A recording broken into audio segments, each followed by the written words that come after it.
Gold, trusted gold buyers. మీరు తాకట్టు పెట్టిన బంగారాన్ని విడిపించి ఈ రోజు ఉన్న మార్కెట్ ధరకు కొనబడను.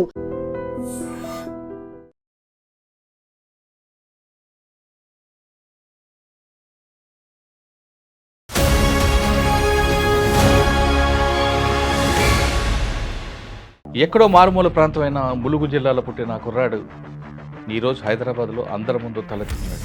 దానికి కారణం ఆయన సంకల్ప బలం, అమ్మ చెప్పిన మాటలు.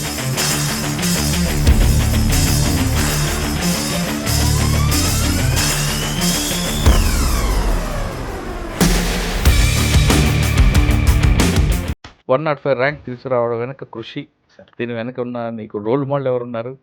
మా అమ్మగారు పారిశుద్ధ కార్మికురాలు సార్. చిన్నప్పుడే మా నాన్న మద్యానికి బానిసై అక్కడ చనిపోవడం జరిగింది. దాని తర్వాత మా అమ్మ మా తమ్ముడిని, నన్ను, మా చెల్లెని హోటళ్ళలో పనిచేస్తూ, గ్రామ పంచాయతీలో సఫాయి కార్మికురాలుగా పనిచేస్తూ, ఆమె రోజు పొద్దున్న దాకా పనికి పోయి వచ్చేది. రోజు నైట్ వచ్చిన తర్వాత మేమందరం తిని పడుకునే టైంలో మా తమ్ముడు, మా చెల్లె పడుకునేది. నాకు మాత్రం ఆమె ఒక అర్ధగంట, గంట నాతో మాట్లాడేది సార్. రోజు మాట్లాడేది.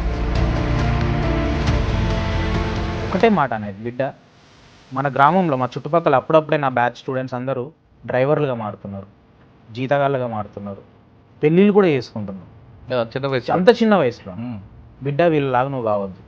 నేను వెనక చెల్లి ఉన్నది, తమ్ముడు ఉన్నది, నువ్వు చదువుకో, నేను అక్కడ ఒక 10,000 దాస్తున్నా, పని చేస్తాను. ఆమెకు వచ్చేది నెలకు ఒక షాప్ ముందట చూస్తే 50 రూపాయలు ఇస్తాను.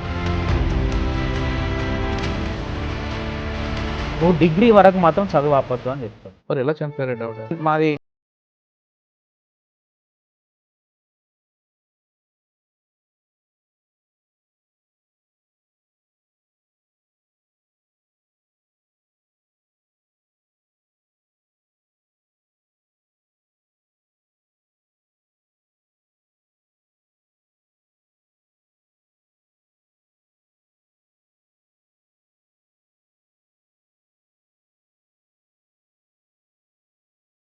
ఉండదు, అమ్మలేదు కదా, మరి ఫైనాన్షియల్ ఇవన్నీ ఎలా తీసుకొచ్చారు రోజువారీ? దీనికి ఐ షుడ్ థ్యాంక్ మై నానమ్మలు సార్, 2 నానమ్మలు. ఈ నానమ్మలు కూడా గ్రామ పంచాయతీలో సఫాయి కార్మికురాలు. అన్ఫార్చునేట్లీ ఒకరు చనిపోయారు sir.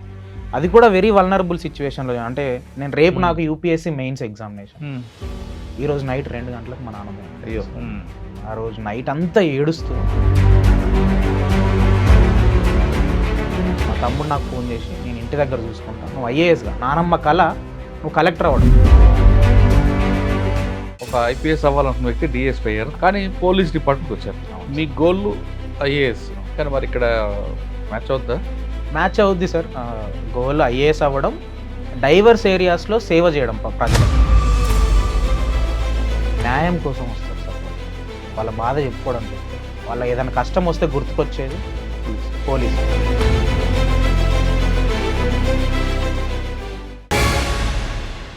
Welcome to I dream. ఆయన సంకల్ప బలం ముందు పేదరికం పారిపోయింది. ఆయన ఏదో చేయాలనుకున్నారు, ఏదో సాధించాలనుకున్నారు, కానీ చిన్నతనంలోనే తండ్రి కోల్పోయాడు.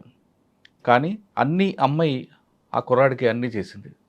అమ్మ పారిశుద్ధ కార్యక్రమాలు పనిచేస్తూ ఆ కుర్రాడిని చదివించింది. ఆ కుర్రాడికి కష్టం తెలియకుండా ఆ నలుగురిలో ఒక గుర్తింపు తేవాలి తన కొడుకుని ఆమె ఎంత కష్టపడిందో. కానీ విధి ఆడిన నాటకంలో ఆమె కూడా కోల్పోయారు. ఆయన చిన్నతనంలో తండ్రి కోల్పోయినా, తర్వాత అన్నీ చూసిన అమ్మ కోల్పోయినా, ఆయన మాత్రం మనోనిబ్బరం కోల్పోలేదు. అదే సమయంలో అమ్మ చెప్పిన మాటలు గుర్తు చేసుకుంటూ ఆయన ముందుకు సాగాడు. ఎవరూ లేకపోయినా ఆ కుర్రాడు ఖచ్చితంగా అమ్మ మాట నిలబెట్టాలి, సంఘంలో తనకు పేరు రావాలి, సమాజానికి ఒక సేవ చేయాలని ఆ సంకల్ప బలంతో ముందుకొచ్చిన ఆ కుర్రాడు ఈరోజు మన గెస్ట్. పేరు D Praveen, DSP rank holder, group 1 Telangana. ఎక్కడో మారుమూల ప్రాంతమైన ములుగు జిల్లాలో పుట్టిన కుర్రాడు ఈరోజు హైదరాబాద్లో అందరి ముందు తలెత్తుకున్నాడు. దానికి కారణం ఆయన సంకల్ప బలం, అమ్మ చెప్పిన మాటలు ఆయనకి చెవిలో ఉండడం బట్టి ఈరోజు ఆయన ర్యాంక్ని సాధించారు. ఆ కుర్రాడిని మీకు పరిచయం చేస్తున్నా. సాధారణంగా చాలామంది ఏదో అనుకుంటారు, అనుకున్న సమయంలో జరగకపోతే ఇక్కడితో నా జీవితం అయిపోయింది, ఇంకా దేవుడు నాకు సహకరించలేదు, నా అదృష్టం బాగాలేదు, ఇటువంటి మాటలు వింటున్న ఈ క్రమంలో ఆ కుర్రాడు మాత్రం ఇక్కడ చెదిరిపోకుండా ఆ బలంతో ఖచ్చితంగా సాధించుకొచ్చారు. ఆ కుర్రాడిని అడిగి మనం ఒక సంకల్ప బలం పెట్టుకున్నప్పుడు ఆ లక్ష్యం చేరుకోవాలంటే మనకి చాలా ఎదురు దెబ్బలు తగులుతాయి, స్పీడ్ బ్రేకర్లు ఉంటాయి. ఆ స్పీడ్ బ్రేకర్ని ఎలా దాటాలి, మన లక్ష్యం చేరుకున్న దిశగా ఎలా ప్రయత్నం చేయాలి, ఒకవైపు మనకి దేవుడు అదృష్టించిపోయినా ఒక విధంగా బంధువులు దగ్గర రాకపోయినా ఎలా ముందుకు తోసుకుంటూ వెళ్ళాలి అనే విషయాన్ని ప్రవీణ్ అడిగి తెలుసుకుందాం. ప్రవీణ్ నమస్తే. సార్ నమస్కారం సార్. నిజంగా చెప్పాలంటే మీ స్టోరీ వింటే నాకు చాలా గర్వంగా ఉంది. ఎందుకంటే Thank you, మీలాంటి sir. వాళ్ళని పరిచయం చేస్తున్నందుకు నిజంగా I'm proud. Sir thank you sir. అంటే సాధారణంగా ప్రతి కుర్రాడు కూడా ఒక బ్యాక్గ్రౌండ్ ఉంటుంది. అమ్మ, నాన్న, ఫ్యామిలీ, పొలిటికల్, ఫైనాన్షియల్. వాళ్ళు ఒక స్టేజ్కి రావడం అనేది పెద్ద గొప్ప విషయం కాదు. కానీ ఎవ్వరూ లేకుండా అందరూ ఉన్నా అందరూ లేని పరిస్థితుల్లో ఒకవైపు విధి మీకు వెంటాడుతున్న ఈ లక్ష్యాన్ని తీసుకురావడంలో నువ్వు పడ్డ కృషి మాత్రం hats off. Sir thank you sir. అది మీదొక ఇన్స్పైర్ స్టోరీ అవ్వాలనేదే మిమ్మల్ని నేను పరిచయం చేస్తున్నాను. Sir thank you very much. ఎక్కడ ములుగు జిల్లా ఎక్కడో మారుమూల ప్రాంతం అది. ఏటూరు నాగారం ఒకప్పుడు నక్సల్స్ ప్రభావిత ప్రాంతం. అవును సార్. ఆ ప్రాంతంలో పుట్టి హైదరాబాద్ చూడడమే గొప్ప అనుకున్న ఈ రోజుల్లో సార్ ఒకవైపు నాన్న చనిపోవడం, అమ్మ చనిపోవడం, ఈ ప్రాంతంలో ఈ లక్ష్యం తీసుకున్నారంటే నువ్వు గ్రూప్ 1 కూడా రాసావు, సివిల్స్ రాశారు, అవును సార్. తర్వాత ఇందులోకి వచ్చారు. అవును. మీరు పడ్డ కష్టాలకు వచ్చాయి అంటే ప్రతి ఒక్కరు కూడా చెప్తుంటారు నాకు అది లేదు ఇది లేదు అనే కారణం ఎదుటివాడి మీద సాకు చూపించకుండా ఎదుటివాడు ఇచ్చిన సమస్యని నీకు ఒక పరిష్కారంగా ఒక రోడ్ మ్యాప్గా పెట్టుకుని వచ్చావే గొప్ప విషయం. కాబట్టి ఫస్ట్ 105 ర్యాంక్ తీసుకురావడం వెనక కృషి, సార్ దీని వెనక ఉన్న నీకు రోల్ మోడల్ ఎవరున్నారు, సార్ దీని వెనక ఆనందం, ఈ ర్యాంక్ వచ్చిన తర్వాత మీకు ఎంతమంది అభినందించారు, సార్ ఈ ప్రశ్నలకు సమాధానం చెప్పే ముందు సార్ ఒక్కసారి ఫ్యామిలీ బ్యాక్గ్రౌండ్, అమ్మ నాన్న వాళ్ళు ఎలా చనిపోయారు, షూర్. తర్వాత అమ్మ మీకు చెప్పిన మాటలు ఏంటి, ఆ మాటను ఎలాగ ఈ స్థాయికి తీసుకొచ్చారు? సార్ మాది ఆకులవారి గణపురం గ్రామం సార్. ఏటునాగరం మండలం, ములుగు జిల్లా. మా అమ్మగారు పారిశుద్ధ కార్మికురాలు సార్. నాన్న ఏం చేసేవారు? నాన్నగారు బాండెడ్ లేబర్స్ అని చెప్పాలంటే జీతం ఉండేవారు. మహమ్మద్ గౌస్పల్లి అని ఒక గ్రామం ఉండే ములుగులో, అక్కడ జీతం ఉండేవారు. He was actually bonded labourer sir. Sir చిన్నప్పుడే మా నాన్న మద్యానికి బానిసై అక్కడ చనిపోవడం జరిగింది. దాని తర్వాత మా అమ్మ మా తమ్ముడిని, నన్ను, మా చెల్లెను బా మా 2000 మా నాన్న 2003-4లో చనిపోతే 14 వరకు ఆవిడ 10 సంవత్సరాలు హోటళ్ళల్లో పనిచేస్తూ, గ్రామ పంచాయతీలో సఫాయి కార్మికురాలుగా పనిచేస్తూ, ఆదివారం సెలవు దొరికితే పొలాలకు, మిరప తోటలు మా దగ్గర ఎక్కువ ఉంటాయి సార్. అవును, మిరప తోటల్లో పనికి వెళ్తూ మమ్మల్ని చదివిపించింది సార్. మహా తల్లి ఆవిడ. ఆమె చదివిపిస్తూ ఆమె రోజు పొద్దున్న దాకా పనికి పోయి వచ్చేది. రోజు నైట్ వచ్చిన తర్వాత మేమందరం తిని పడుకునే టైంలో మా తమ్ముడు మా చెల్లె పడుకునేది. నాకు మాత్రం ఆమె ఒక గంట నాతో మాట్లాడేది సార్. రోజు మాట్లాడేది. స్టిల్ రిమెంబర్, రోజు నాతో మాట్లాడేది. ఒకటే మాట అనేది, బిడ్డ మన గ్రామంలో మా చుట్టుపక్కల అప్పుడప్పుడే నా బ్యాచ్ స్టూడెంట్స్ అందరూ డ్రైవర్లుగా మారుతున్నారు, జీతగాళ్ళగా మారుతున్నారు, పెళ్ళిళ్ళు కూడా చేసుకుంటున్నారు చిన్న వయసు. అంత చిన్న వయసులో. బిడ్డ వీళ్ళలాగా నువ్వు కావద్దు, నీ వెనక చెల్లున్నది, తమ్ముడు ఉన్నాడు, నువ్వు చదువుకో, నేను అక్కడ ఒక 10,000 దాస్తున్నా, పని చేస్తా. ఆమెకు వచ్చేది నెలకు ఒక షాప్ ముందర చూస్తే 50 రూపాయలు ఇస్తారు సార్. నెలకి 50 రూపాయలు. మా గ్రామ పంచాయతీలు పని చేస్తే 3,000 ఇస్తారు. అప్పుడు కూలీకి పోతే రోజుకు 70 రూపాయలు ఇస్తారు. అవి అక్కడ ఒక 10,000 దాస్తున్నా, ఇక్కడ ఒక 5,000 దాస్తున్నా, నువ్వు డిగ్రీ వరకు మాత్రం చదువు ఆపొద్దు అని చెప్తుండే. స్కూలు కాలేజ్ ఎడ్యుకేషన్ ఎక్కడ మీది? సార్ నాది స్కూల్ వచ్చేసి జెడ్పీహెచ్ఎస్ ఏటూరు నాగారం సార్, జిల్లా పరిషత్ హై స్కూల్ ఏటూరు నాగారం. తర్వాత ఇంటర్మీడియట్ తెలంగాణ సాంఘిక సంక్షేమ కళాశాల జాకారం సార్, ములుగులోనే. కానీ అప్పట్లో మూమెంట్ ఉండేది కదా, ఎప్పుడు మీకు అటువైపు వెళ్ళాలనిపించలేదు ఆ భావజాలం? సార్ మూమెంట్ అయితే, ఉద్యమం అయితే ఉండే సార్. మా ఏటనారంలోనే స్టేషన్ మీద అటాక్ జరిగింది ఒకసారి, ఎంపీడీఓ ఆఫీస్ పైన అటాక్ జరిగింది. కొంతమందిని మా చుట్టుపక్కల గ్రామాల్లో నక్సలైట్ ఉద్యమం వల్ల చనిపోయిన వారు ఉన్నారు. ఆ చర్చ జరుగుతుండే సార్ ఊర్లలో. అమ్మ ఎప్పుడు చెప్పలేదా? అమ్మ ఆ చర్చ నా దగ్గర రానియకపోయేది. అమ్మగారు ఎప్పుడు చదువుకోవాలి, నువ్వు చదువుకోవాలి, అతి తొందరగా, ఎంత తొందరగా వీలైతే అంత తొందరగా నువ్వు ఊరు వదిలి వెళ్ళిపోవాలి. ఎందుకు వెళ్ళిపోవాలి అని అంటే, నువ్వు ఊరు వెళ్ళిపోతే నీకు ఎక్స్పోజర్ వస్తుంది, నీకు చదువు మీద ఇంకా ఆసక్తి పెరుగుతుంది, సో దట్ నువ్వు ఇంకా గొప్పవాడే అవుతావు అని చెప్పేసి చెప్తుండే. సో ఆ ప్రభావం అయితే నా దగ్గరికి చర్చ అయితే జరుగుతుండే. బట్ అమ్మ షీల్డ్ లాగా పనిచేస్తుండే నాకు. ఒకటి, చిన్న ఉద్యోగిగా నేను ఉండకూడదు అనే ఒకటి చెప్తుండే. 2, ఇట్లాంటి anti societal, anti constitutional ideology side కూడా పోవద్దు అని చెప్తుండే సార్. మరి ఎలా చనిపోయారండి ఆవిడ? సార్ మాది చాలా కుగ్రామం సార్. అప్పుడు హెల్త్ ఫెసిలిటీస్ అంత బాగుండకపోయేది. జాండీస్ వచ్చింది అమ్మకు. అయ్యో. సో ఆ సిమ్టమ్స్ కూడా అర్థం కాలేదు. నేను అప్పుడే ఇంటర్మీడియట్ ఫస్ట్ ఇయర్ జాయిన్ అయ్యి గురుకులంకి వెళ్ళాను. నేను ఇక్కడ వచ్చిన 15 రోజులకే అమ్మ చాలా హెల్త్ డిటోరియరేట్ అయిపోయి ఎంజీఎంలో చనిపోవడం వరంగల్. జరిగింది. Hmm. ఆ రోజే వెళ్ళి నేను అమ్మని చూద్దామని వెళ్ళాను. నా చేతుల్లోనే అప్పుడే ఆటో నుండి దింపుతున్నాం అమ్మను, నా చేతుల్లోనే చనిపోయారు. ఐ స్టిల్ రిమెంబర్ అవి విజువల్స్. చాలా బాధ అనిపిస్తుంది సార్ అవి గుర్తు. ఆ కార్యక్రమం చేశారు కదా, అయిన తర్వాత మీకు అనిపించలేదా ఇంకెవరున్నారా నా వెనక, ఎవరిని నాకు మోటివేషన్ చేసిన వ్యక్తి ఎవరు, అసలు వ్యక్తి ఆవిడే లేరు. అవును సార్. తర్వాత ఇప్పుడు మీరు ఒక్కరే కాకుండా మీ మీద తమ్ముడు చెల్లి, అవును సార్. ఇదంతా ఈ భారాన్ని ఎలా మోసుకుంటూ రావాలనిపించింది? లేదు చాలామంది చూస్తుంటాం, నాకు పని అయిపోయింది, నాతో కాదు, అమ్మ లేదు, నాన్న లేదు, తమ్ముడు చెల్లి ఎట్టిపోతే నాకు ఎందుకని దారి తప్పాలనుకున్నారా? ఐ స్టిల్ రిమెంబర్ సార్, మా అమ్మకు దానం చేసి వచ్చినాం మేము. ఇంటి దగ్గర కూర్చున్నాను మేము. ఇంటి దగ్గర కూర్చున్నా, తమ్ముడు ఇటు ఉన్నాడు, చెల్లె చాలా చిన్న అమ్మాయి కూర్చొని ఉన్నది. వాళ్ళని పట్టుకొని ఏడ్చిన సార్ ఆ రోజు నైట్ అంతా. ఏం చేయాలనో అర్థం కావట్లేదు. చిన్న పిల్ల కానీ మాకు ఆ డబ్బులు లేవు. మా అమ్మ దానం కూడా వీళ్ళు ఇచ్చిన డబ్బులతోనే చేసినాం మేము.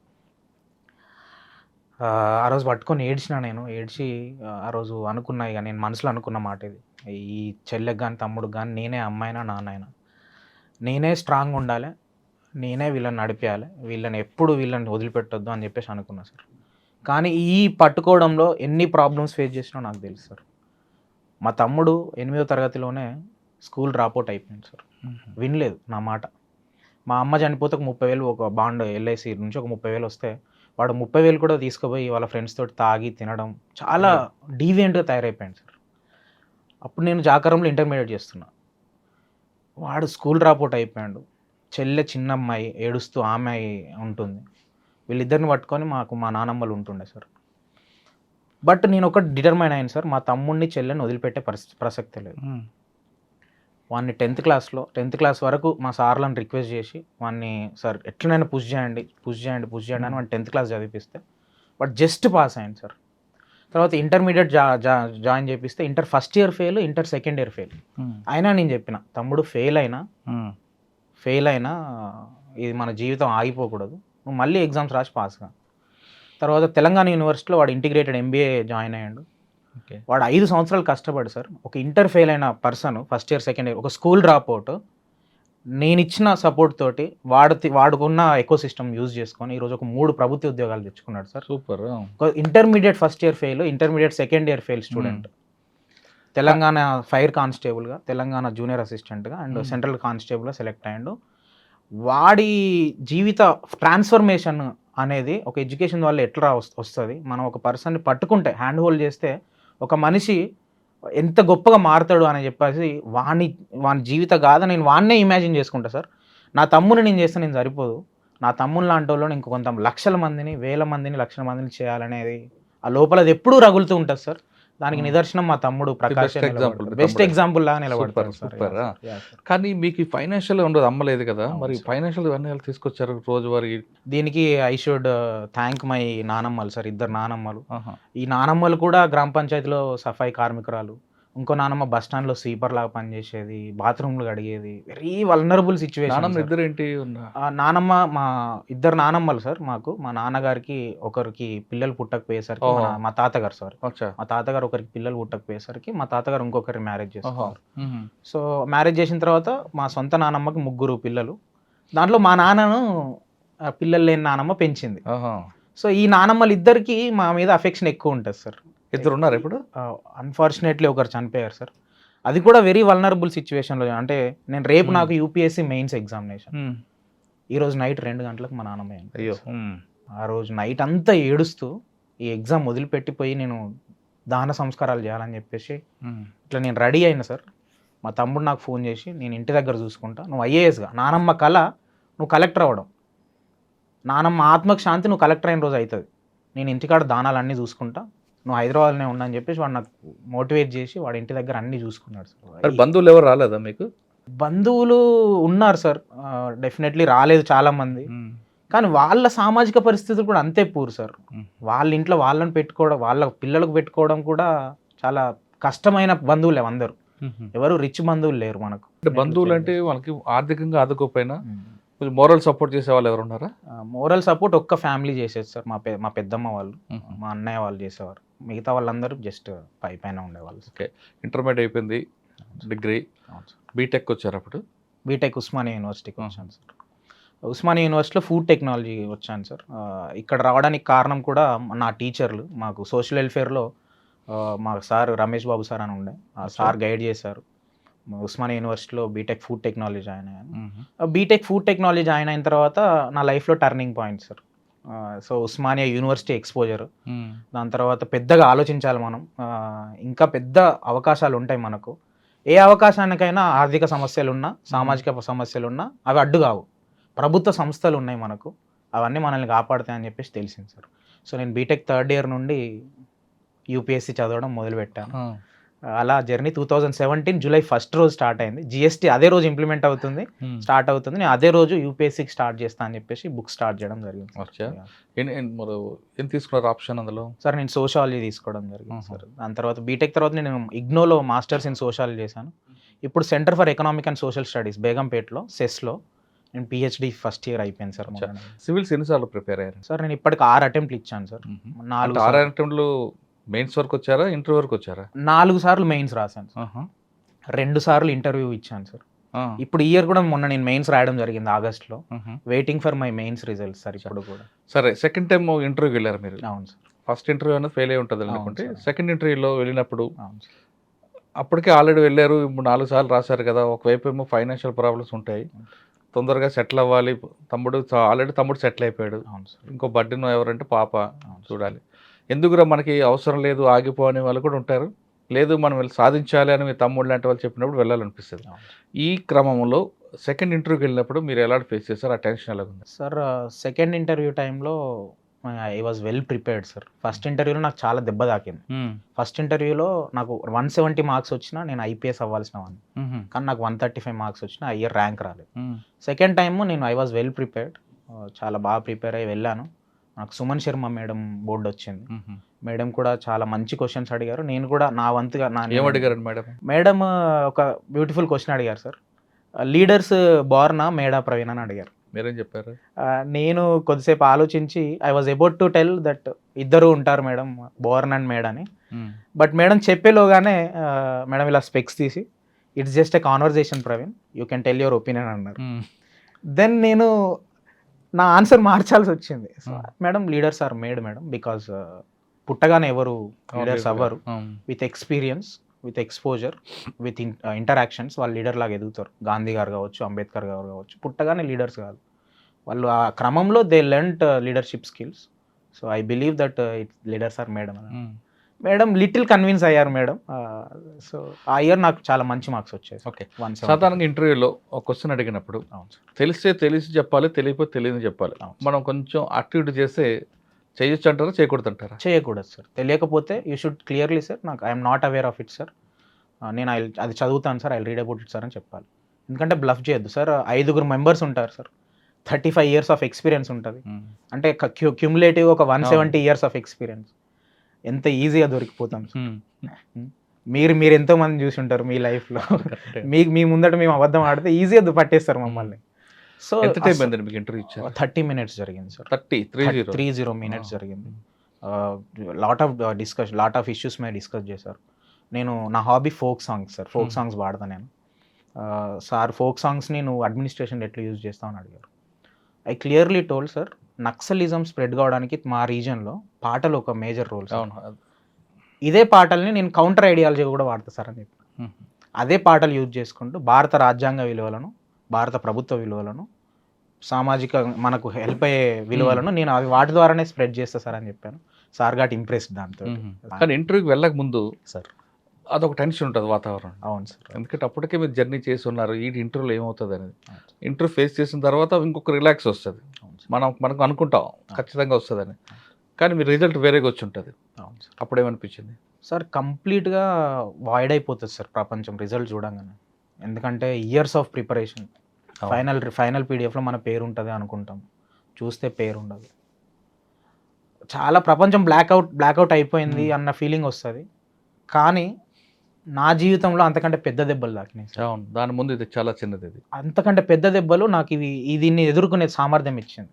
అందుకే when you face problems you will be fit to face any challenge అన్నట్టు. నాకు అది జరిగినప్పుడు నేను తొందరగా రికవర్ అయ్యాను సార్.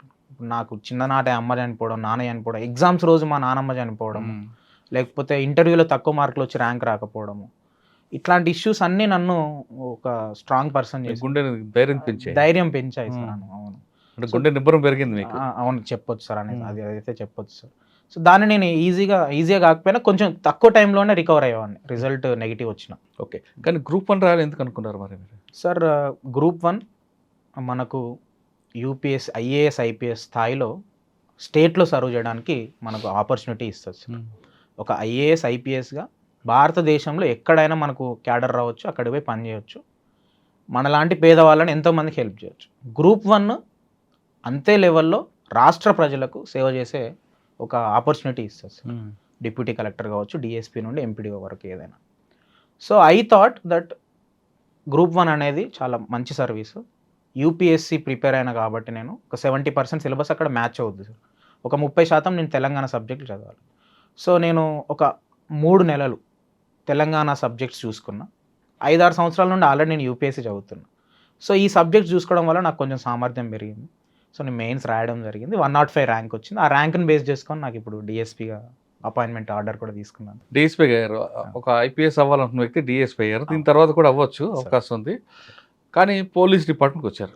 మీ గోల్ ఐఏఎస్. అవును సార్. కానీ మరి ఇక్కడ మ్యాచ్ అవుద్దా? మ్యాచ్ అవుద్ది సార్.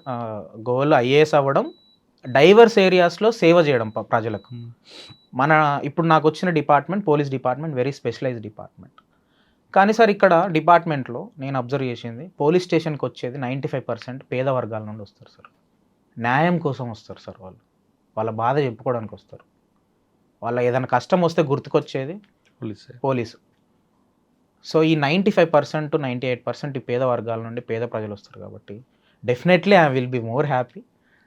నేను సేవ పోలీస్ మీద మీకు చేయడానికి మంచి ఒపీనియన్ ఉందా? డెఫినెట్లీ ఉంది సార్. మరి ఎక్కడ చేయడం మీకు బ్యాడ్ ఎక్స్పీరియన్స్ లేదా? లేదు మీకు సార్. పెరుగుదలలో. లేదు సార్, లేదు సార్. పోలీస్ ఆఫీసర్స్ రోల్ చాలా పెద్దగా ఉంది సార్ మనకు. కానీ మరి శంకరన్ గారు మీకు ఎందుకు రోల్ మోడల్ అయ్యారు? సార్ శంకరన్ ఐఏఎస్ గారు, నేను ఇంటర్మీడియట్ సోషల్ వెల్ఫేర్లో చదివేటప్పుడు సార్ చేసిన పనుల గురించి నాకు తెలిసింది సార్. ఈ సాంఘిక సంక్షేమ కళాశాలలు, పాఠశాలలు, he was backbone for it. 1980sలోనే ఈ సోషల్ వెల్ఫేర్ డిపార్ట్మెంట్ ప్రిన్సిపల్ సెక్రటరీగా పనిచేసి సార్ చాలా వర్క్ చేశారు సార్. సో సార్ చేసిన వర్క్ నా లైఫ్ని, నాలాంటి లక్షల మంది లైఫ్ని ఇప్పటికీ టచ్ చేసింది, టచ్ చేస్తుంది. ఏంటి ఆ టచ్ చేయడం? ఆయన role bonded labour abolition act prime reason sir తీసుకురావడం. మా నాన్న బాండెడ్ లేబర్ సార్. ఆయన బాండెడ్ లేబర్ నుండి బయటికి రావడానికి కారణం శంకరన్ సార్. నేను చదువుకున్న పాఠశాల, ఒక కళాశాల సోషల్ వెల్ఫేర్, అది పెట్టిన దానికి కారణం శంకరన్ సార్. ఈరోజు స్కాలర్షిప్లు వస్తున్నాయన్నా వాటికి brain child of SR Sankaran sir. So అంటే ఒక ఐఏఎస్ అధికారి అయితే మీరు ఇప్పుడున్న ప్రజల్ని, పుట్టబోయే ప్రజల జీవితాలని మీరు ప్రభావితం చేయొచ్చు. సో అలా నేను ఇన్స్పిరేషన్ తీసుకుని అంటే నాకు ఒక్కరికే చేయలేదు సార్ శంకరన్ సార్. నాలాంటి లక్షల మందికి, వేల మందికి ఇప్పుడు చేశారు, సార్ ఉన్నప్పుడు చేశారు, ఇంకా ఫ్యూచర్లో కూడా ఆయన ప్రభావం ఉండబోతుంది. కానీ అదే శంకర్ గారు అదే నిజాయితీకి వెళ్ళబట్టి ఆయన ఒక బ్యాడ్ ఎక్స్పీరియన్స్ కూడా వచ్చింది సార్. ఆయన కిడ్నాప్ చేస్తారు. అవును సార్. అటువంటి విషయాలు కూడా మరి ఒక మీకు ఫ్యూచర్లో ఎదురైతే ఏం చేస్తారు ఇప్పుడు? సార్ నేను ముందే అనుకున్నది సార్, ఈ చాలా రోజుల క్రితం, ఈ సేవలో, ఈ జర్నీలో నా మీద పర్సనల్గా ఎంత జరిగినా I'm ready to sacrifice for the nation sir. Society and nation. సరే, పోలీస్ డిపార్ట్మెంట్కి వచ్చారు. డిపార్ట్మెంట్లోకి వచ్చిన తర్వాత సొసైటీ, పేదవాళ్ళు ఇవన్నీ పక్కన పెడితే కాసేపు డిపార్ట్మెంట్లోకి వచ్చే చాలా మందిలో కొంతమంది మాత్రం డబ్బుల కోసం వస్తారు. మీకు డబ్బుల కోసం వస్తారా? సొసైటీకి సర్వీస్ చేద్దామని వస్తారా? లేదు సొసైటీ సర్వీస్ చేయడానికి వచ్చి డబ్బులు సంపాదిస్తారా? Sir unfortunately not only police department, there is an allegation in every department. కానీ ఈ డిపార్ట్మెంట్ ఎక్కువ ఉంటుంది, ఇంకా విజిబుల్ కరప్షన్ కాబట్టి ఉంటుంది సార్. అంటే అలిగేషన్స్ అయితే ఉన్నాయి. Definitely from my side I won't resort to any corruption sir. Sir నాలాంటి హంబుల్ బ్యాక్గ్రౌండ్ నుండి వచ్చిన పర్సన్ ఎంత నిజాయితీగా ఉంటే అంతమంది ఎక్కువ ఇన్స్పైర్ అయ్యి ఈ సమాజ సేవ గురించి వస్తారు sir. Definitely from my personal level or from my capacity in my jurisdiction I will not be encouraging corruption. So ఈ వాల్యూని, ఈ ఇంటిగ్రిటీ, హానెస్టీ అనే వాల్యూని till my last breath I will be leading sir. And it is also inspiration from SR Sankaran sir. You know sir గురించి తెలుసు ఎంత simple life lead చేశారు సార్. సాధారణంగా పోలీస్ అనగానే మజిల్ పవర్ చూపిస్తారు, అది ఒకప్పుడు. మీరు ఇప్పుడున్న జనరేషన్ ప్రకారం మీరు సార్ మజిల్ పవర్కి ప్రయారిటీ ఇస్తారా, మైండ్ పవర్కి ప్రయారిటీ ఇస్తారా? Sir definitely mind power sir. I believe in persuasion. Coercion కంటే పర్సుయేషన్ వర్క్ సార్. పర్సుయేషన్ తోటి మనసుల్ని, మైండ్‌లని గెలవచ్చు సార్. ప్రజల మనసుల్ని, మైండ్‌లని గెలవచ్చు. మా తమ్ముడే బెస్ట్ ఎగ్జాంపుల్ సార్. వాడిని నేను కొట్టినప్పుడు మారలే. వాడిని నేను 5, 6 సంవత్సరాలు పర్సుయేట్ చేస్తే మారిండు. Very deviant person. పోయి 8వ తరగతిలో, 9వ తరగతిలో పోయి తాగడం, తినడం చేసే వ్యక్తులు, అట్లాంటి వ్యక్తులు చాలామంది ఉన్నారు. ఒక 10 మంది గ్యాంగ్‌తో తినేవాళ్ళు. వాళ్ళలో మనం చెయ్యి పట్టుకొని పర్సుయేట్ చేస్తే మారిండు. సో అది ఆ ఎక్స్‌పీరియన్స్ తోటి, లివ్డ్ ఎక్స్‌పీరియన్స్ తోటి I will be following this mind power or పర్సుయేషన్‌ని మనం నమ్ముకుంటాం సార్. బట్ డెఫినెట్లీ డిపార్ట్మెంట్‌లో at times we have to use force. But అది very very rarest of the rare కేసెస్‌నే తప్ప మోస్ట్లీ పర్సుయేషనే సార్. పోలీస్ డిపార్ట్మెంట్లో ఒకప్పుడు ట్రెడిషనల్ క్రైమ్, తర్వాత white collar offence, present cyber crime. అవును సార్. ఇప్పుడు మీ జనరేషన్కి ఎక్కువగా మెయిన్ ఛాలెంజ్ సైబర్ క్రైమ్ వస్తుంది. అవును సార్. దీని మీద మీ ఫోకస్ ఏ విధంగా ఉండిపోతుంది? Sir very good question sir. Thank you very much sir. ఈ లాస్ట్ 10 ఇయర్స్లో మేజర్గా సైబర్ క్రైమ్స్ చాలా ఇంక్రీజ్ అవుతున్నాయి. అండ్ తెలంగాణలో ఇంకా ఎక్కువ ఉన్నాయి సార్ సైబర్ క్రైమ్స్. తెలంగాణ ఎక్కువ ఉండడానికి కారణం ఏంటంటే ప్రతి కేసుని వాళ్ళు రిజిస్టర్ చేస్తారు, ప్రతి కంప్లైంట్, కాబట్టి ఎక్కువ ఉన్నాయి. సో సార్ దీన్ని మల్టీ ప్రాంగ్డ్ అప్రోచ్తో తీసుకోపోవాలి సార్ సైబర్ క్రైమ్స్ కంట్రోల్ చేయాలంటే. అంటే ఫస్ట్ పబ్లిక్ నుండే మనం అవేర్నెస్ బిల్డ్ చేయడము, సైబర్ హైజీన్ పెంచాలి సార్. సైబర్ హైజీన్ అని అంటే వాళ్ళు సేఫ్ పాస్వర్డ్స్ పెట్టుకోవడము, వాళ్ళు ఎవరైనా ఓటీపీలు అడిగితే చెప్పకపోవడము, ఇది అవేర్నెస్ క్యాంప్స్ ఒకటి. మనం డైలీ ఫర్ ఎగ్జాంపుల్ రీసెంట్గా టెలికమ్యూనికేషన్ మినిస్ట్రీ కూడా మీరు ఎవరికైనా ఫోన్ చేస్తే కూడా ఓటీపీలు ఎవరికి చెప్పకండి. ఎవరైనా డిజిటల్ అరెస్ట్ మీకు ఫోన్ చేసి మేము ఎక్సైజ్ డిపార్ట్మెంట్, పోలీస్ డిపార్ట్మెంట్ అని చెప్పి మీ దగ్గర ఖజానాను తీసుకుంటారు, వాళ్ళు నేరగాళ్ళు అని ఇట్లాంటి అవేర్నెస్ క్యాంప్స్ చేస్తున్నారు. దాంట్లో మనం ఇంక ఎక్స్టెన్సివ్ చేయడానికి ట్రై చేస్తాం సార్. 1, 2 ఫ్రమ్ అవర్ సైడ్ మేము ఇన్వెస్టిగేషన్ దాంట్లో యాక్టివ్గా చేయడము, case as early as possible dispose చేయడము అండ్ మనీ రికవర్ చేయడము, ఇట్లాంటివి చేస్తాం సార్. అండ్ ఇప్పుడు ట్రైనింగ్కి వెళ్తున్నాను నేను 27th నుండి, ఇంకా దాని డీటెయిల్డ్ ఇంకా నేర్చుకొని. బట్ ఈ ప్రజెంట్గా ఇప్పుడు మేము రిక్రూట్ అవుతున్న డిఎస్పీస్ ఫోకస్ చేయాల్సిన issues technological challenges sir. So policing in technological cases అవి మేము చాలా ఫోకస్ చేయాల్సిన అవసరం ఉన్నది. సాధారణంగా సైబర్ క్రైమ్ అన్నది అవును సార్. ఇప్పుడున్న రికార్డ్స్ ప్రకారం 2 రకాలు కనిపిస్తాయి. అవును. ఒకటి అత్యాస, 2 అమాయకత్వం. ఒకవేళ అమాయకత్వంగా మోసపోవడం అనేది దాన్ని మనం ఏం చేయాలో మార్పు రావాలి, కానీ అత్యాసతో పోతుండ గ్రీడీనెస్ ఎక్కువ ఉంటుంది. వాళ్ళలో మనకు మోటివేషన్లో తీసుకొస్తారు సార్. ప్రతి మనిషికి అత్యాస అనేది సహజం, మన లక్షణం అది. అవును సార్. డబ్బులు వస్తాయని ఇన్వెస్ట్మెంట్ ఫ్రాడ్ అని అవన్నీ ఇవన్నీ నష్టపోతుంటారు. అవును సార్. సార్ అత్యాస అని అంటే సార్ అది వెరీ బ్రాడ్ కాన్సెప్ట్. మనము ఆ అత్యాస అనే వాల్యూని తీసేయాలని అంటే వాళ్ళు చిన్నప్పటి నుండే ఉన్న దాంట్లో మనం బెటర్గా లీవ్ చేయాలనే వాల్యూ వాళ్ళకి ఎక్కించాలి సార్. ఉన్న దాంట్లో బెటర్గా లైఫ్ లీడ్ చేయవచ్చు. మనం కష్టపడే సంపాదించాలి తప్ప ఏదో స్మార్ట్ వేలో పోయి సంపాదిస్తాము. బికాజ్ వీళ్ళు ఇప్పుడు this what we call gamings ఉన్నాయి కదా సార్, రమ్మీ కానీ గేమింగ్స్, అవి గేమింగ్ యాప్స్లో వెళ్ళి lakhs of rupees ఇన్వెస్ట్ చేసి నష్టపోతున్నారు. ఎకరాలు భూములు అమ్ముకుంటున్నారు. నాకు కూడా ఫ్రెండ్స్ ఉన్నారు కొంతమంది. నేను వాళ్ళకి అందరికీ చెప్తాను, ఏమని చెప్తా, అత్యాస పోకు, కష్టపడి సంపాదించిన సొమ్ము ఎప్పటికైనా ఉంటుంది. మన ఏదో సినిమా డైలాగ్ కూడా ఉంటుంది, అతిగా ఆవేశపడేవారు ఆడవాళ్ళు, అతిగా అత్యాస పడే మగవాళ్ళు వేస్ట్, అంటే వాళ్ళ లైఫ్లో ఓడిపోతారని. సో ఇట్లా అంటే నేను ఇదే సేమ్ డైలాగ్ కాదు కానీ సార్, వాళ్ళని ఒక లాంగ్ టర్మ్లో మనం వాళ్ళకు మంచి వాల్యూస్ ఎక్కియాల్సిన అవసరం ఉన్నది సార్. పోలీస్ అనగానే కేసు అవ్వడం, ఇన్వెస్టిగేషన్ చేయడం కాకుండా వాళ్ళలో ముందే చైతన్యం తీసుకురావడంలో ఎక్కువ ప్రయారిటీ ఇస్తారు. అవును సార్. దానికి ప్రయారిటీ ఇస్తారా, లేదు కేసు అయిన తర్వాత ఇన్వెస్టిగేషన్ చేసి ఆ ప్రాపర్టీ రికవర్ చేయడానికి ఎక్కువ ప్రయారిటీ ఇస్తారా? Sir prevention is best policy. Prevention is better than cure. Definitely preventive మెజర్సే మనం ఎక్కువ ప్రయారిటీ ఇవ్వడం జరుగుతుంది. ఓకే, పోలీస్ అనగానే అరే తురే అనే రోజులు పోయాయి. అవును. అవును సార్. మీరు కింద కానిస్టేబుల్ కూడా ఆఫీసర్ అని పిలాల్సి వస్తుంది, వచ్చిన వాళ్ళని కూడా మీరు రెస్పెక్ట్ ఇవ్వాలి. మెయిన్ మీ దగ్గరకు వచ్చే విక్టిమ్కి సింపతి, ఇంపతి చూపించాలంటారు. అవన్నీ కేవలం క్లాస్ రూమ్లో చూపిస్తారా, లేదు నేర్చుకున్న తర్వాత ఫీల్డ్లో కూడా చూపిస్తారా? సార్ డెఫినెట్లీ ఈ value empathy and sympathy, compassion అనే వాల్యూస్ నేను లైఫ్ లాంగ్ లీడ్ చేస్తాను సార్. ఆనరబుల్ సీఎం గారు, ఆనరబుల్ డీజీపీ గారు ఎప్పుడు ఫ్రెండ్లీ పోలీసింగ్ ప్రమోట్ చేయాలి మనం తెలంగాణలో అని చెప్పేసి. అంటే ఫ్రెండ్లీ పోలీసింగ్ గారు విక్టిమ్ పట్ల, అక్యూజర్ పట్ల ఫ్రెండ్లీ? డెఫినెట్లీ విక్టిమ్స్ పట్టే సార్ ఫ్రెండ్లీ పోలీసింగ్ విక్టిమ్స్ పట్ల. సో ప్రమోట్ చేయడానికి కృషి చేస్తాను. ఈ వాల్యూ అనేది ఇప్పుడు చెప్పేది అయితే కాదు సార్, 35-40 ఇయర్స్ నేను లీడ్ చేయాల్సిన వాల్యూ సిస్టమ్స్ ఇవన్నీ. సో ఇవన్నీ మాకు సోషల్ వెల్ఫేర్లో ఇన్కల్కేట్ చేశారు. మాకు మా study circle Banjara hills, Telangana SC study circle Banjara hills, నేను అక్కడే కోచింగ్ తీసుకున్నాను సార్. అక్కడ కూడా ఇవే వాల్యూస్ పెంచి మమ్మల్ని చెప్తూ మమ్మల్ని స్టడీస్ నేర్పిస్తారు సార్ అక్కడ. కాబట్టి దాని మీద ఎక్కువ ప్రయారిటీ ఇస్తారు. ఓకే, ఇంకా పర్సనల్ దీంట్లోకి వద్దామండి సార్. చాలామంది మీలాంటి సమస్యలు ఎదుర్కొన్న చాలా కోట్లాది మంది ఉంటారు. అవును సార్. అందరూ మీలాగా గట్టిగా నిలబడకుండా జీవితం ఇక్కడితో ఆగిపోయింది అనుకునే వాళ్ళు కొంతమంది ఉంటారు, కొంతమంది సూసైడ్ చేసుకుంటారు. అవును సార్. అటువంటి వాళ్ళకి మీరు ఇచ్చే సమాధానం ఏంటి? సార్ నేనేమంటా అంటే సార్, ఆర్థిక పరిస్థితులు ఉన్నప్పుడు మీకు భారత రాజ్యాంగం ద్వారా ఏర్పడిన సంస్థలు మీకు తోడై ఉంటాయనేది మీరు గ్రహించాలని చెప్తా సార్ నేను. గుడ్. మీకు ప్రభుత్వ సంస్థలు ఉన్నాయి. మీరు ప్రైవేట్ సంస్థలోకి వెళ్ళి లక్షలు లక్షలు ఇన్వెస్ట్ చేసి మా వల్ల అయితే లేదు మేము పేదోళ్ళం అంటే దట్ ఈజ్ నాట్ కరెక్ట్. మీరు గవర్నమెంట్ స్కూల్స్కి రండి, గవర్నమెంట్ కాలేజెస్కి రండి, గవర్నమెంట్ స్టడీ సర్కిల్స్ ఉన్నాయి, ఇక్కడికి వచ్చి నేర్చుకోండి. ఇక్కడ బెస్ట్ పాసిబుల్ క్వాలిటీ ఎడ్యుకేషన్ మీకు ఇస్తున్నారు. అండ్ మనలాంటి పేద వర్గాల పిల్లలు ఎడ్యుకేషన్ తప్ప వాళ్ళకి వేరే సోషల్ మొబిలిటీ వచ్చే మీడియం లేదు సార్. సామాజికంగా మనం ఎదగాలంటే అది ఒక ఎడ్యుకేషన్. అది ప్రభుత్వ సంస్థలు ఇస్తున్నాయి. మీరు ఆ ఆపర్చునిటీస్ యూజ్ చేసుకోవాలి. Number 1 sir. నెంబర్ 2, ఇన్స్టాంట్ గ్రాటిఫికేషన్స్కి మనం పోకూడదు సార్. అంటే ఫర్ ఎగ్జాంపుల్ ఒక తరం మారాలంటే ఒక మనిషి త్యాగం చేయాల్సిన అవసరం ఉన్నది సార్. బాబాసాహెబ్ అంబేద్కర్ త్యాగం చేయకపోతే మేమందరం ఇక్కడ ఉండకపోయేటోళ్ళు. ఎస్ఆర్ శంకరన్ సార్ లాంటి వాళ్ళు వాళ్ళ టైంని వాళ్ళ జీవితాన్ని త్యాగం లేకపోతే మేము ఇక్కడ ఉండకపోయేటోళ్ళు.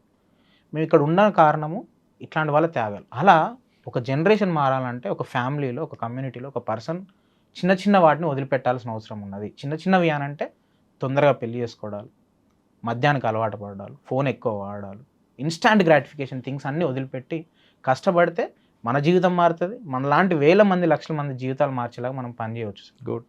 సో ఇవి 2 నేను హైలైట్ చేద్దాను. కానీ అందరికీ మీలాగా సహకారం లేకపోయినా ఒకవేళ ఉందన్న లేని వాళ్ళకి కూడా మీరు ఇచ్చే టిప్స్ ఏంటంటే, అంటే 3 సార్లు అది కొట్టారు, గ్రూప్ 1 సింగిల్ ఐటమ్ కొట్టారు, మళ్ళీ అప్పుడు మెయిన్స్ రాశారు. అవును ఒకవేళ మెయిన్స్లో మళ్ళీ సివిల్స్ వచ్చింది అనుకుంటే ఈ గ్రూప్ 1 వచ్చి విడిచిపెట్టే అవకాశం ఉంటుంది. సార్. టిప్స్ అంటే సార్, అంటే రోజుకి ఎన్ని గంటలు చదువుతారు? అవును సార్.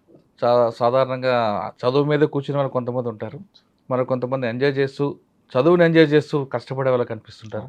మన కొంతమంది నేను చదవలేను నాకు ఎందువల్ల కాదనుకొని డ్రాప్ అవుట్ అయిన కూడా కనిపిస్తుంటారు సార్. కానీ ప్రవీణ్ సక్సెస్కి టిప్స్ సార్ నా సైడ్ నుండి నా సజెషన్స్ ఏంటంటే సార్, మీరు ప్రిపరేషన్ స్టార్ట్ చేసిన మొదటి సంవత్సరం చాలా సిన్సియర్గా రోజుకు 12 నుండి 14 గంటలు చదవాల్సిన అవసరం ఉంటుంది సార్. బికాజ్ మనకు ఆ సబ్జెక్ట్స్ అర్థం కావాలన్నా, అది గుర్తుపెట్టుకోవాలన్నా ఎక్కువ టైం చదవాలి, ఎక్కువసేపు మనం దృష్టి పెట్టాలి సార్. చాలా సిన్సియర్గా 1 ఇయర్ చదివితే మీకు ఈజీగా ప్రిలిమ్స్ మెయిన్స్ క్లియర్ అవుతుంది, ర్యాంక్ కూడా వచ్చే ఛాన్స్ ఉంటుంది. మరి మీకెందుకు కాలేదు ప్రవీణ్, మీరు చదివి ఉంటారు కదా ఫస్ట్ ఇయర్ అంటే నేను చదివాను సార్. అన్ఫార్చునేట్లీ నేను ప్రిలిమ్స్ ఇచ్చే టైంకి కరోనా వచ్చి స్టడీ సర్కిల్ క్లోజ్ అయింది. నేను ఇంటికి పోవాల్సి వచ్చింది. మా ఇల్లు చాలా చిన్న 2 గదుల ఇల్లు. ఆ 2 గదుల ఇళ్ళలో కూడా నేను చదివేవాడిని. ఆ ఇయర్ అటెంప్ట్ ఇస్తే నాకు 6 మార్కులతో ప్రిలిమ్స్ మిస్ అయ్యాను. ఓకే. బట్ అగైన్ మీరు ఆ సంవత్సరం 12 గంటలు చదవాలి. 1, 2 కన్సిస్టెన్సీ సార్. 12 గంటలు ఈరోజు 14 గంటలు చదువుతారు, రేపు 4 గంటలు చదువుతాం అంటే కుదరదు. ఈరోజు 12 గంటలు, రేపు 12 గంటలు, 11 గంటలు, 10 గంటలు ఒక గ్రాఫ్ మెయింటైన్ చేయాలి మనం కన్సిస్టెంట్. అంటే అదే రోజు 12 గంటలు వద్దంటారు. 12 గంటలు, 10 గంటలు, 12 గంటలు, 11 గంటలు, 13 గంటలు, ఒక యావరేజ్గా మనం 11, 10 గంటలు అయితే చదవేటట్టుగా మనం గ్రాఫ్ మెయింటైన్ చేయాలి. 2 కన్సిస్టెన్సీ సార్. ఇది ఈ గ్రాఫ్ మెయింటైన్ చేయాలంటే కన్సిస్టెన్సీ చేయాలి. అండ్ డౌన్ అయ్యేటప్పుడు నేను ఇప్పటికీ నేను ఎప్పుడైనా డౌన్ అయితే సార్, నాకు రిజల్ట్ బాగాలేకపోయినా నేను ఎప్పుడైనా డౌన్ అయితే నేను ఆలోచించుకునేది మా అమ్మ మాటలు గుర్తుకొస్తాయి సార్ నాకు. 1. నెంబర్ 2, నా చుట్టుపక్కల ఉన్న ప్రజల ముఖాలు గుర్తుకొస్తాయి సార్. వాళ్ళు డ్రైవర్ లాగా పనిచేస్తున్నారు, ఇప్పుడు రోజు 300 గురించి పనిచేస్తున్నారు. ఐ స్టిల్ నో 200 లేక పీజీ అప్లికేషన్ చేయని వాళ్ళు ఉన్నారు మా ఊర్లో. వాళ్ళందరి ఫేసులు గుర్తుకొస్తాయి. ఇట్లాంటి వాళ్ళు లక్షల మంది ఉన్నారు. వీళ్ళని మార్చాలా, లేకపోతే వీళ్ళకి ఏదైనా ప్రభుత్వం నుండి మనం అందియాలన్నా, మనం ఏమన్నా సాయం చేయాలన్నా కానీ మనం పవర్లో ఉండాలి అనేది నాకు గుర్తుకొస్తుంది. సో మీరు ఎందుకు మీ జర్నీ స్టార్ట్ చేశారు అనేది మీకు ఎప్పుడు గుర్తుకు రావాలి. ఎప్పుడు గుర్తుకొస్తేనే మీరు ఎక్కువ రోజులు ఈ ప్రిపరేషన్లో ఉండగలుగుతారు. ఎందుకంటే sir, out of 1000 1 or 2 people will get success in first 2 years. మిగతా వాళ్ళందరూ నాలాగా 6 సంవత్సరాలు 5 సంవత్సరాలు కష్టపడాలి సార్. ఇన్ని సంవత్సరాలు జర్నీ చేయాలని అంటే మీరు ఎందుకు ఈ ప్రిపరేషన్ స్టార్ట్ చేసారో మీకు ఎప్పుడు గుర్తుండాలి. కన్సిస్టెంట్గా వర్క్ చేయాలి, హార్డ్ వర్క్ చేయాలి. మీ దగ్గర డబ్బులు లేకపోతే ప్రభుత్వం ఇచ్చే ఆపర్చునిటీస్ తీసుకోండి. And with right mentors also. మంచి మెంటర్స్ ఉంటే మెంటర్స్ కూడా గైడ్ చేస్తారు. కానీ సాధారణంగా ఇది లాంగ్ ప్రాసెస్ ఎడ్యుకేషన్ ఉంటుంది. అవును సార్. ఇందులో ప్లాన్ బి ఉండాలా వద్దా సార్? పర్సనల్లీ ఎందుకంటే ఒక స్టేజ్కి వచ్చిన తర్వాత ఏజ్ అయిపోతుంది, ఉద్యోగాలు ఉండవు, అవును అప్పుడు ఏం చేయాలి అన్న ప్రశ్న మన ముందు ఉంటుంది. Sir, this is very my personal opinion. Plan B ఉండాలి సార్. ఇంకేముంది ప్రవీణ్కి ఏముంది అంటే సార్, ప్లాన్ బి నేను ప్రిపరేషన్ స్టార్ట్ చేసిన తర్వాత ఇగ్నోలో, ఇందిరాగాంధీ నేషనల్ ఓపెన్ యూనివర్సిటీలో మాస్టర్స్ ఇన్ సోషాలజీ చేశాను సార్. ఓకే. తర్వాత నేను net JRF juniors research fellowship అది క్లియర్ చేశాను సార్. ఇప్పుడు పిహెచ్డి చేస్తున్నా. పిహెచ్డి చేస్తే నాకు పర్ మంత్ 40,000 రూపీస్ వస్తాయి సార్ ఫర్ నెక్స్ట్ 5 years. 1. 2, నేను సైమల్టేనియస్గా స్టడీ సర్కిల్లో, చిన్న చిన్న ప్రైవేట్ ఇన్స్టిట్యూట్లో ఇండియన్ సొసైటీ క్లాసెస్ చెప్తాను సార్. సూపర్. ఫర్ దట్ నాకు కొంచెం మనీ వస్తుంది సార్. సో నేను మెంటల్గా ఏమనుకున్నానంటే ఒకవేళ నాకు ఏదైనా ఈ జర్నీలో సెట్ బ్యాక్ వస్తే నేను పిహెచ్డి కంప్లీట్ చేసి ఒక అసిస్టెంట్ ప్రొఫెసర్గా లేకపోతే ఒక రీసెర్చ్ సైంటిస్ట్గా నేను చేసుకుంటానని చెప్పేసి దానికి కూడా ఫౌండేషన్ వేసుకున్నాను సార్. సో ప్లాన్ బి పెట్టుకున్నాను, దానిలో నేను వర్క్ చేశాను. అప్పుడప్పుడు సెట్ బ్యాక్స్ వచ్చినప్పుడు కూడా నాకు ఇది గుర్తుకొస్తుండే, ప్రవీణ్ నువ్వు కంప్లీట్గా దూరం లేవు, నువ్వు ఈ జర్నీలోనే ఉన్నావు. Assistant professor is equally important, equally మంచి జాబ్, మళ్ళీ స్టూడెంట్స్కి హెల్ప్ చేయొచ్చు, స్టూడెంట్స్ని గైడ్ చేయొచ్చు అని చెప్పేసి నేను అలా ప్రిపేర్ చేసుకున్నాను sir. So I request Telangana aspirants or AP aspirants to have plan B. మీకు ఏది ఇష్టమో అది ప్లాన్ బిగా పెట్టుకోండి. మరి కొంతమంది చదివితేనే గ్రాఫింగ్ ఉంటుందా, రాస్తే గ్రాఫింగ్ ఎక్కువ ఉంటుందా? ఇనీషియల్లీ ఫర్ ఫ్యూ మంత్స్ చదవాలి సార్. కొన్ని మంత్స్ తర్వాత ఇట్ షుడ్ బి 70-30 సార్.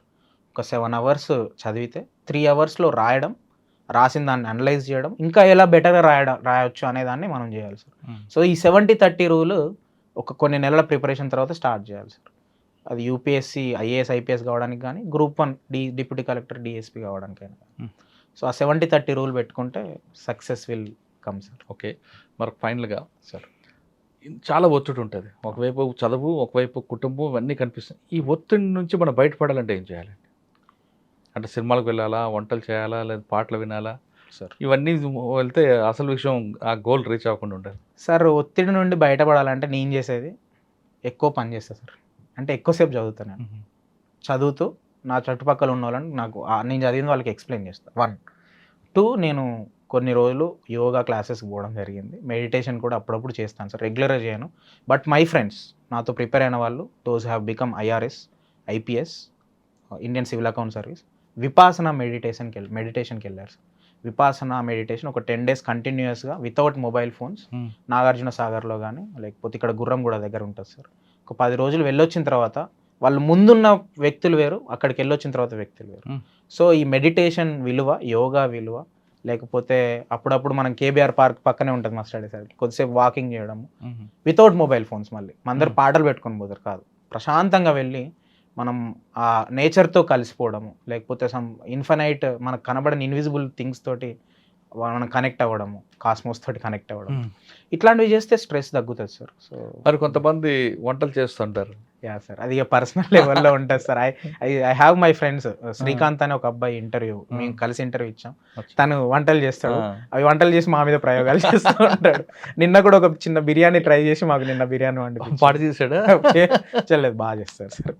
కష్టం ఉందనగానే పారిపోకుండా మన లక్ష్యం కోసం ముందుకు వెళ్తే ఖచ్చితంగా మనం గ్లోగోగా కాదు, ఓకేనా? రైట్ అండి. కష్టం ఉందని పారిపోకుండా మన లక్ష్యం కోసం ముందుకు వెళ్తే ఖచ్చితంగా మన లక్ష్యాన్ని చేరుకుంటామంటున్నారు ప్రవీణ్.